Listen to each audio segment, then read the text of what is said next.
तो 12 क्वेश्चन जो है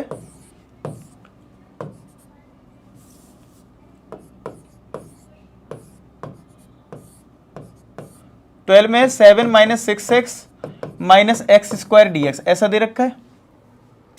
तो अगर हम अपने सेट मेथड की बात करें तो उसके अकॉर्डिंग क्या होना चाहिए, एक्स स्क्वायर का टर्म की कोफिशिएंट 1 होना चाहिए। तो यहां पे तो माइनस है, तो सबसे पहले एक काम करते हैं, रूट के अंदर ही माइनस कॉमन ले लेते हैं। तो क्या होगा, एक्स स्क्वायर हमारा पॉजिटिव हो जाएगा, 6x हमारा पॉजिटिव हो जाएगा और 7 फाइनली नेगेटिव हो जाएगा। ठीक है, सबसे पहला हमने एक काम कर लिया।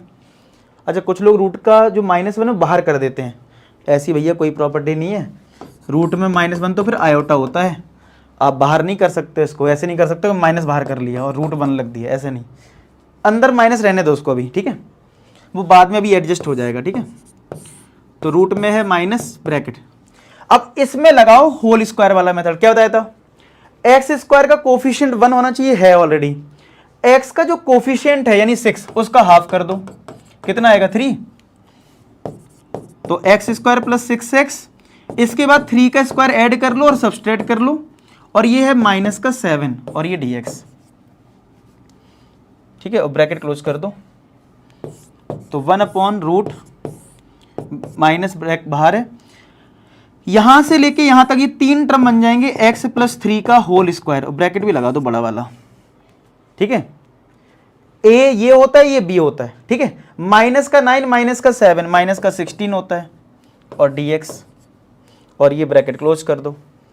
अब आप क्या करो, ये जो माइनस है ना वो अंदर मल्टीप्लाई कर दो, तो ये पॉजिटिव हो जाएगा, ये नेगेटिव हो जाएगा, बस एडजस्ट भी हो गया। अब तुम्हारा जो माइनस की प्रॉब्लम थी रूट की वो खत्म हो गई, 16 पॉजिटिव हो गया और x प्लस 3 का होल स्क्वायर हो गया।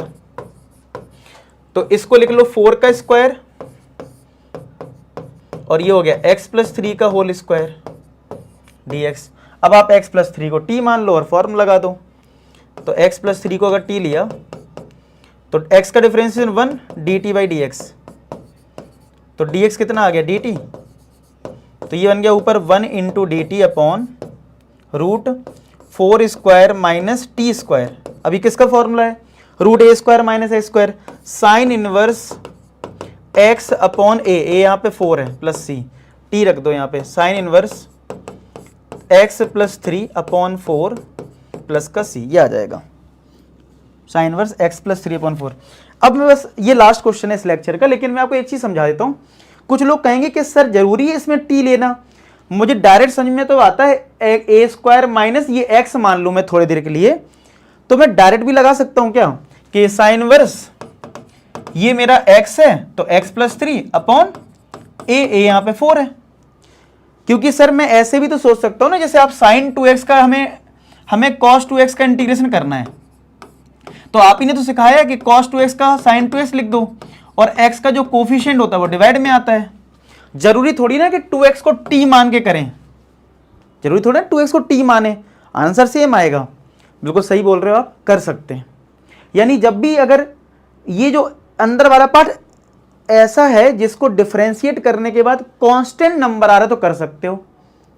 समझ रहे मेरी बात, क्या कि जो अंदर वाला पार्ट है ना इसका माइंड में डिफरेंशिएशन कर लिया करो। x प्लस 3 का डिफरेंशिएशन कितना 1, अच्छा कांस्टेंट आ रहा लगा दो, तो लगा सकते हो डायरेक्ट फॉर्मूला।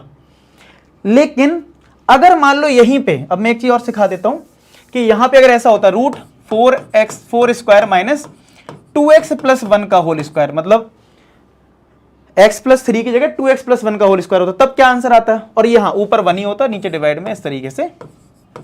तो यहां पे भी फॉर्मूला है 1/रूट ए स्क्वायर माइनस एक्स स्क्वायर।